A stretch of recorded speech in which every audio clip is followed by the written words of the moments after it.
I met trees when I was a kid. The first thing you could do in the yard for your father was to pull branches, drag brush. We lived on 2.5 acres in Dover, Massachusetts, but it backed up to a big rich family called the Lees that had almost 1,000 acres of woodland. It was really like an amusement park. That may have had something to do with why we're here. We have millions and millions of images of trees in our lives. How much is retained is not fully understood, but a lot of it is. And we know the above ground part of trees are different because you just observe it. And a good arborist can tell you in a split second what kind of tree you're looking at.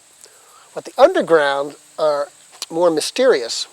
At some point, I got the idea that it would be interesting to put the tree upside down. The effect was quite amazing, to just look at a tree against the sky and to see it upside down. And the roots, I'd clean them, so there was no question what you were looking at. In terms of metaphysical twang, an upside-down tree really does something. Some people are fascinated, some people are puzzled, and some people are irritated. It's sort of, are you effing around with my head? That's what you're doing, isn't it? But for me, an upside-down tree is a simple statement that something upside down can be very different and actually very beautiful and quite compelling. I got started by making furniture.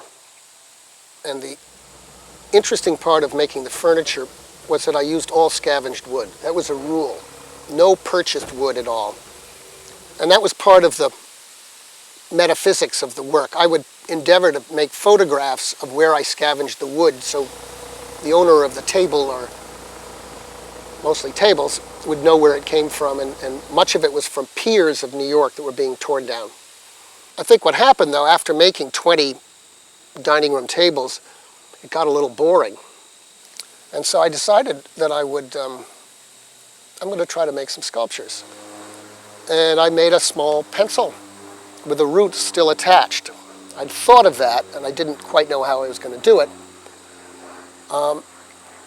But it seemed to me that you don't see roots employed often in any way, shape, or form. Very familiar objects were kind of interesting to put in one piece with the end of the tree still there.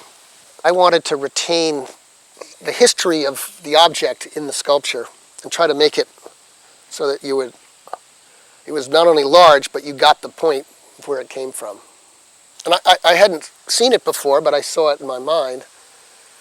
And it had a kind of twang to it. Like,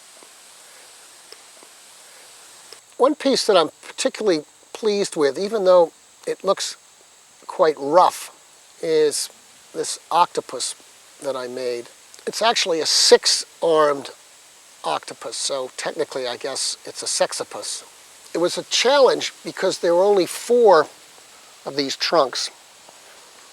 And what I do is I sort of hang around the piece and let it talk to me and evolve an idea from it. And I thought because 2 of the trunks were larger than the other, that I could perhaps turn each of those 2, by being clever, into 2 octopus tentacles. So 2 would turn into 4, so I had 2 others, and so that was 6. So I have 6. It's also out of maple, which I'd never done a large piece of work in. Extremely hard wood, very challenging, but I ended up being quite pleased with it, even though it has a sort of rustic quality. I do occasionally get some help lifting and with cranes and things like that, but for one reason or another, I don't have more than an occasional part-timer. Possibly if I had a team, I might do more monumental work, but I'm kind of at the limit of what I can do with a forklift myself and tools, and it seems to work. What they are a remarkable find for me. 2 are very obviously dancing. 2 look to me like they're playing soccer. And then the two with the little pencil heads are imitating the soccer players. So I have them all in pairs. There's 3 pairs of them. And these are trees that grow on steep hillsides. What that does, however, it creates an erosion cliff above the road. So that erosion cliff is steeper than the grade, and constantly erodes and threatens the trees along the top border. First thing those roots do that are exposed to air is they grow bark on them, and then somehow proceed to make U-turns and go back into the hills. And the whole game is to try to keep the tree from falling over. And so eventually the erosion continues, and the tree will begin to tip. The lower part of the stem, which is really where the tree used to emerge out of the ground, will actually bend. It's the thickest part of the tree will actually bend to try to stay vertical. But what contortions they go through have remarkable quality to them, going through that kind of contortion. And what one is seeing is moves that you wouldn't find in a normal tree. Chimeras are of great interest to me. And the more I learn about them, the more they tug at my imagination. As multi-specied animals or characters, they fit into history. All the great churches and many chateaus built as far back as the 1300s have gargoyles, which are chimeras frequently. These adorn the churches and were there to be ugly and scary and ward off evil spirits. And even the Sphinx in Egypt, which is far older than that, is a chimera. It's part human female, it's part lion, it's part winged wings. So the wings on the lion, and it's got female breasts and an Egyptian hairdo on a woman's head. So that's a perfect chimera. It's opportunistic for me to use the chimera concept in my carving because I can't make something that's a pure character. That's the basis for a lot of my work, particularly where roots are involved. Let me mention one piece in particular called Chimeric Tree. It's made out of cedar. It's called incense cedar from California, and it was done for the Cold Spring Harbor Laboratory Biennial Sculpture Exhibition in the year 2000. And Cold Spring Harbor is a lab run by one of the Nobel Prize winners for discovering, with Francis Crick, the structure of DNA. And that fellow's name is Jim Watson. He also won the Nobel Prize. So nobody knows more about what chimeras are than Jim Watson. And so I took advantage of that and I built the entire totem pole around chimeras. And it's a double helix that expands, and as that separation occurs when the helix divides, at the top are all characters out of the roots from the tree that are all various and sundry characters I found in the wood. I just went at it, and when I saw a piece of wood coming out, I would just go at it. And out of that would come something that would be a chimera. So it was a multi-species, and it was popular because of that. I did a sphinx consorting with an octopus. And consorting is a polite word. So, actually it's not an octopus, it only has 4 tentacles, so I guess it's a quadrupus. That was quite an interesting work because they're not great diagrams of the sphinx, so I sort of took liberties and created something of my own sphinx. Unfortunately, I did it in red oak, and red oak doesn't stand up too well outdoors, so I'm fighting Mother Nature to keep the piece intact. I can decide whether the wood is useful to me in almost a split second. I don't know. Sometimes I need to clean it off. If I can't find something interesting in it quickly and know what I'm going to do with it, it probably isn't going to happen. So, yeah, it's true that I have an instinct when I see something and I know what I can do with this. And frequently I want to start working on it while it's still a fresh idea. I found a dump which is now closed in East Hampton near Bull's Path that was entirely a tree dump. I could take things from the dump and no one really minded. And so the dump was these dumps, and there was one in Shelter Island. The Shelter Island dump was particularly interesting. The trick was I had a small dump truck, and you'd arrive at the dump. I had no Shelter Island sticker, but my truck was empty, and you'd say to the guy, I was trained, going shopping. He'd say, okay. And shopping meant you were going to remove things from the dump, and that was cool for the town. So I would go shopping and load it up with things. I did a lot of work that way. It's not something I set out to do, but it's what sort of happens, is that making wood look soft and pliable and even limp. Maybe I caught a little bit from Salvador Dali's things hanging off of trees. And I liked making wooden curtains, mainly because it seemed counterintuitive to see something that is made of wood, but looks very soft. It looks like it's almost, you touch it, it would move. I used to go to France on business a lot and notice the curtains in the bathrooms in French hotels are not made of plastic. They're made of something that feels almost like cotton, but it's different. It's a tighter weave, but it sticks to you. It sticks. So if somebody opens the door and somebody's in the shower, the curtain will swoop up. The air draft will come in, the hot steam, and it will catch them. It will catch them in a moment of washing or whatever. So it's kind of like the wet T-shirt, but much more dramatic because it's whole body. And I was always trying to catch some moment, some private moment of soaping, or and then somehow create it in wood. And that was the prequel to suddenly starting to have things come out. I'd have the wood draped up against something, and then it, of course, immediately ended up draping figures.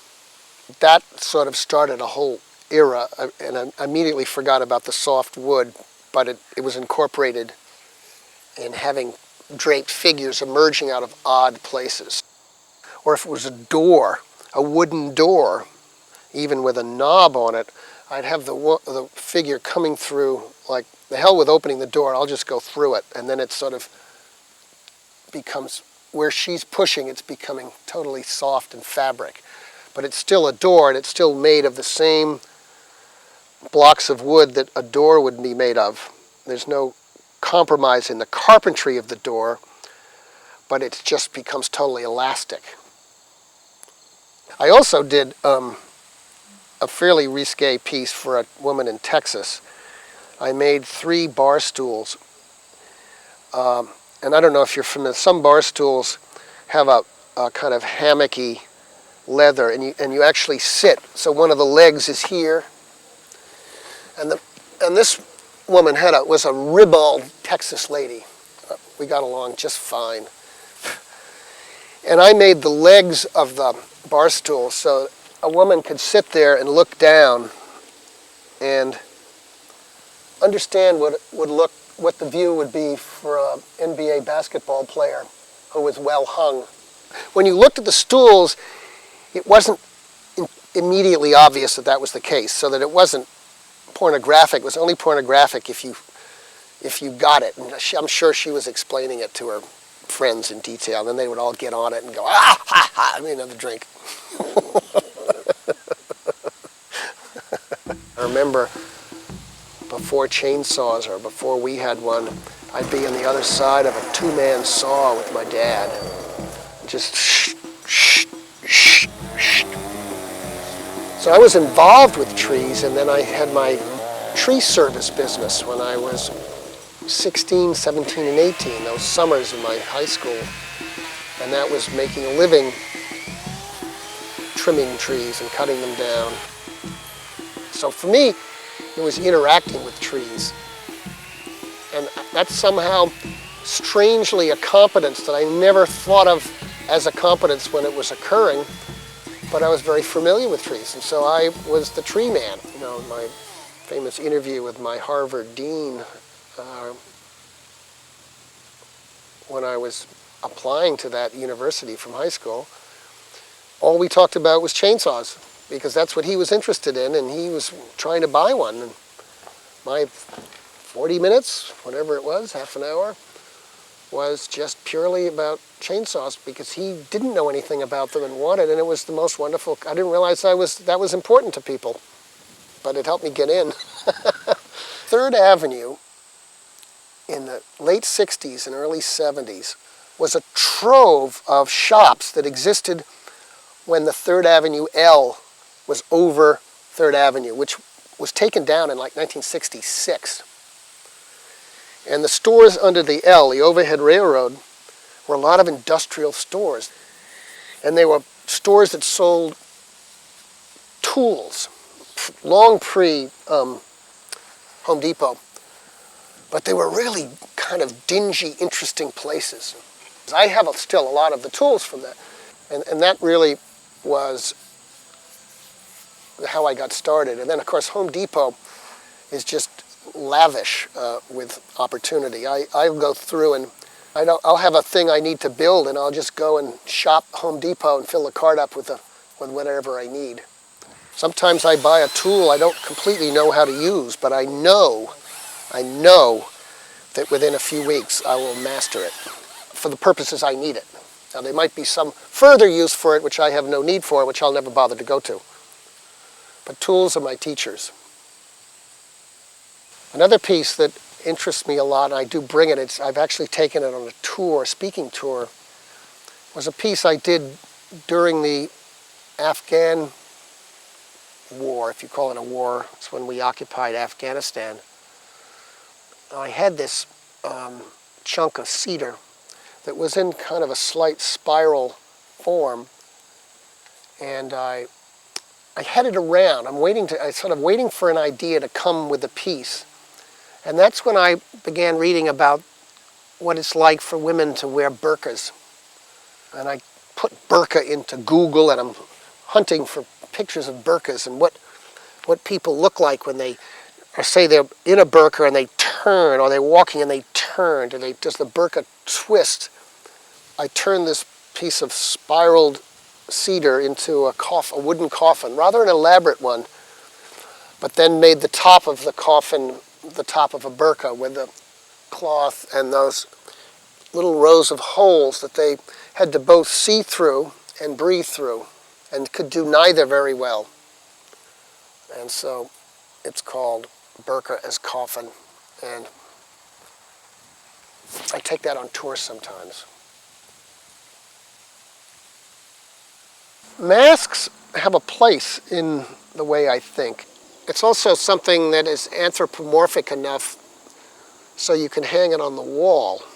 Much sculpture doesn't hang on the wall, but I think it's nice to have three-dimensional wall hanging.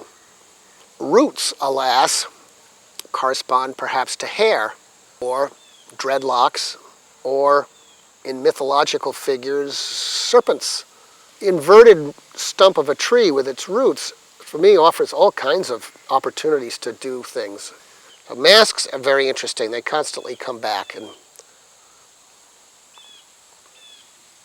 it's fun with kids.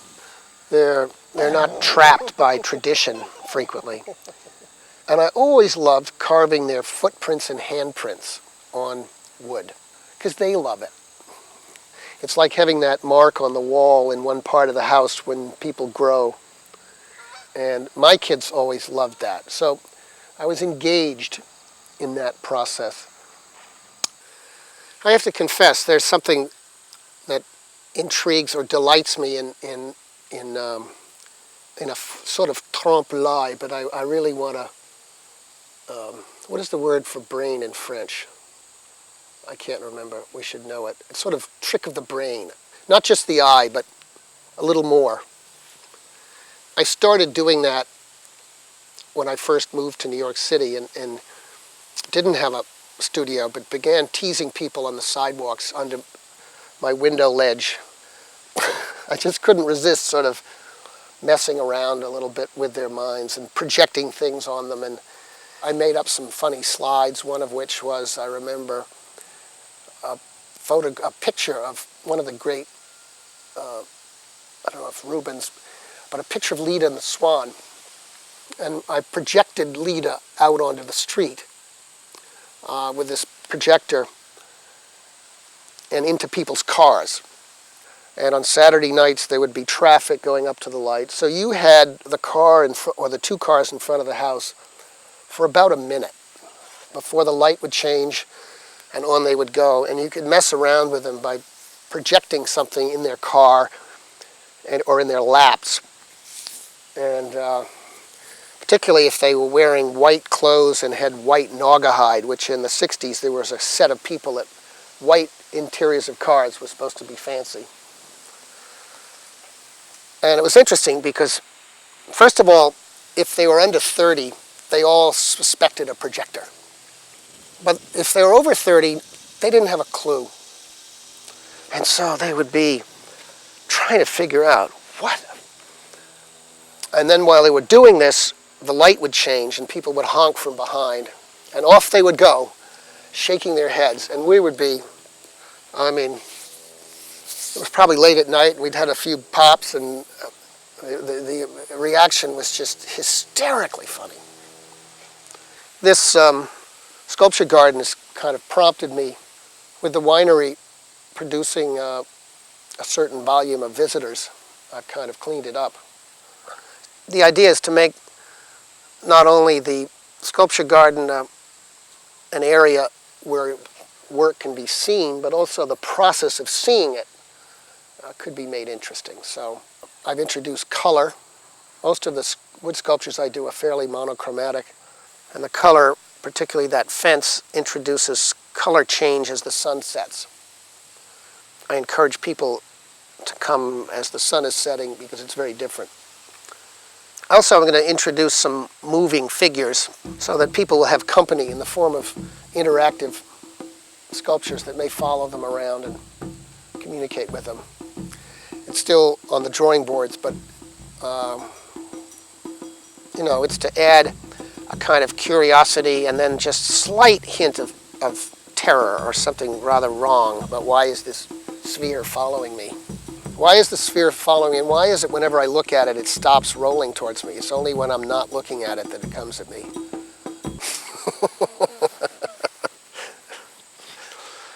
Touching work and commenting about it are, I think, an artist's, from my standpoint, it's a high compliment.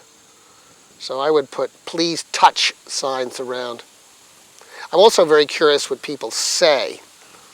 I've thought about but have never done, which is sort of bug the sculpture, just to see what people say. But I somehow think that's a little invasive. It's very interesting to have feedback, negative included. Plenty of artists could care less if somebody doesn't like their piece, but it's interesting to know why. I think on the balance you hope that more people like it than dislike it, but feedback in the form of a bug in the piece so that you could hear them is kind of an intriguing. Never done it, but certainly touching is a compliment. And most artists don't expect or want 100% of an audience. It would never work. I mean, the world isn't made up that way. I live life with trees, and my interest goes beyond beauty. I'm interested in anatomy, and I'm interested in all aspects of them. I would like to see perfect root systems preserved in glass tanks with everything just